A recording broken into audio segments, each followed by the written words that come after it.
What is the value of community?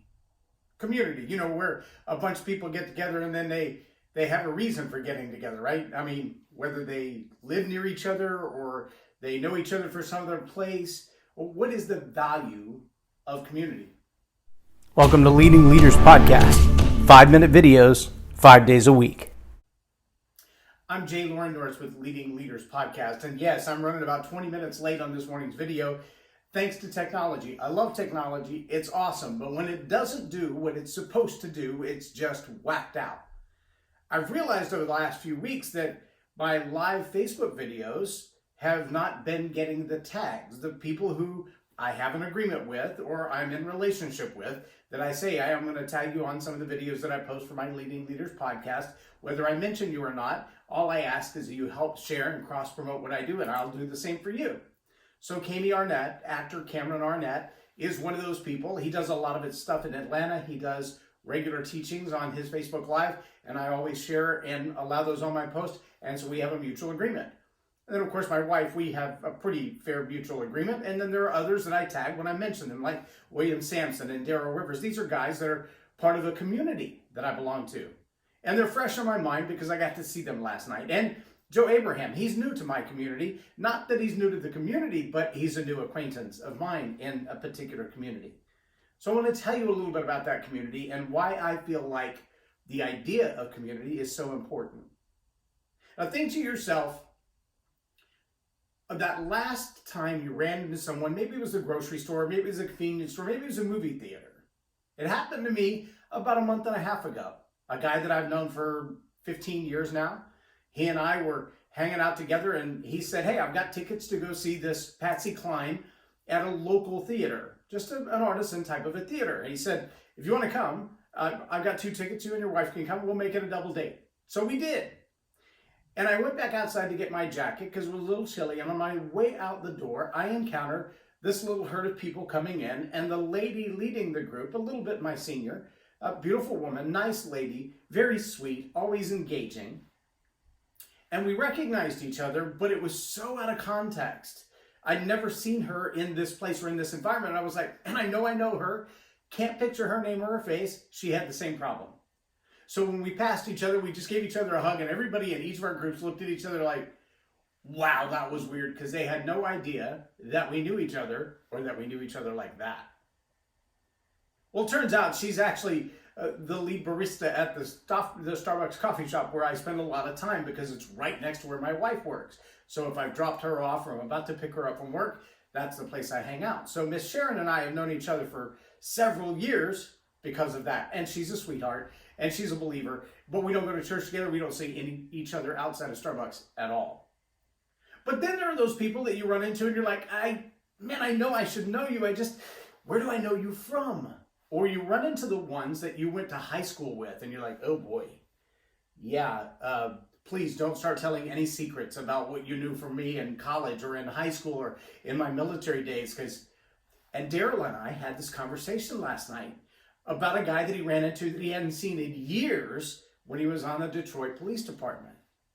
See, we build these relationships in community where we let our guard down in community, where we connect with people on a different level in community.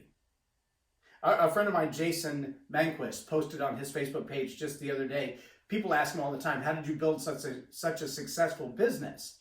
Well, he and his wife were both very gregarious, outgoing people to begin with, both very intelligent, very thoughtful, very forward-thinking, and always moving. But when he built his pool business, pool maintenance, pool installations, he says, I built it one way, networking.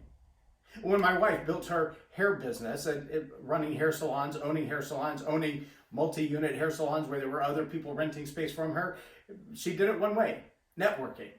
He said, and when we built our now 7-figure multi-level marketing business, they did it the same way, networking. Let me change that word out, networking and community. Those are the same word. Now, here's the difference.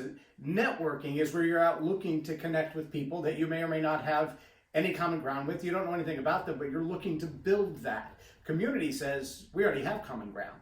Whether we have the same job or we have the same background or we have the same goal, we have the same vision, the same purpose, whatever it is, whatever that driving factor is, there's already some kind of rapport there. So last night, there was a gathering of people in the John Maxwell team from North Texas. And it was a small group. Believe it or not, there were like less than 20 of us there.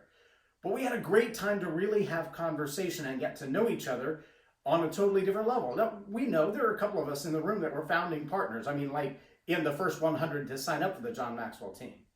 There are now over 30,000 of us. Well, one of the people in that group is part of the President's Action Committee. She's deeply knowledgeable about everything that's going on and all of the changes. And so she was able to kind of update us beyond what we get on the phone calls and the connections to build a deeper sense of community. But there were also a couple people there who traveled here from India for other business meetings and things that they're doing. But they've been part of the John Maxwell team all along. I've never met them, never seen them face to face. And so community with them wasn't, hey, I've known you forever. It was, hey, we already have common ground. And so we talked a lot about this program and about other ways that we market ourselves and about our diversities in business, who it is that we serve in our John Maxwell leadership teaching, who it is that we hang out with, where do we get our other information.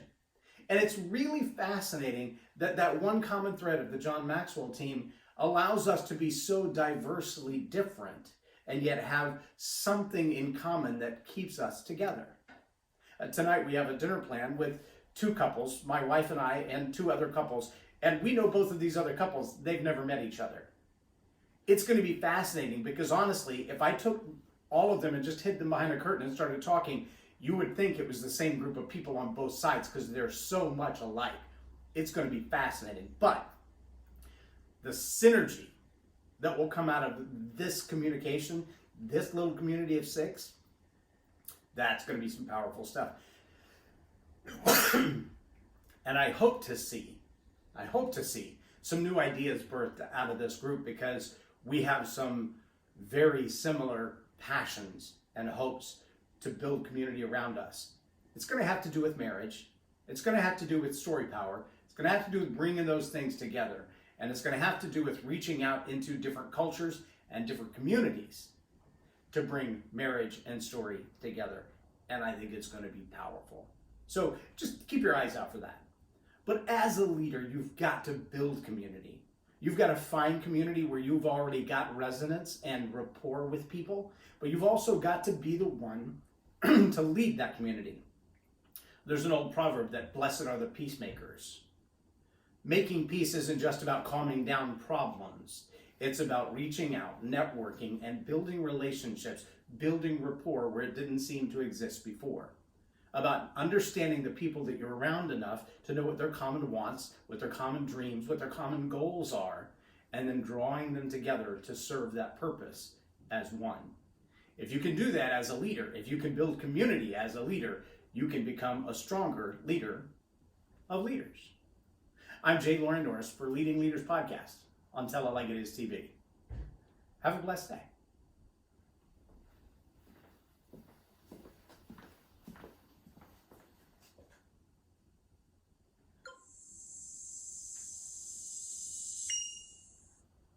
Subscribe now for our extensive video library of leadership lessons promoting faith, family, and freedom.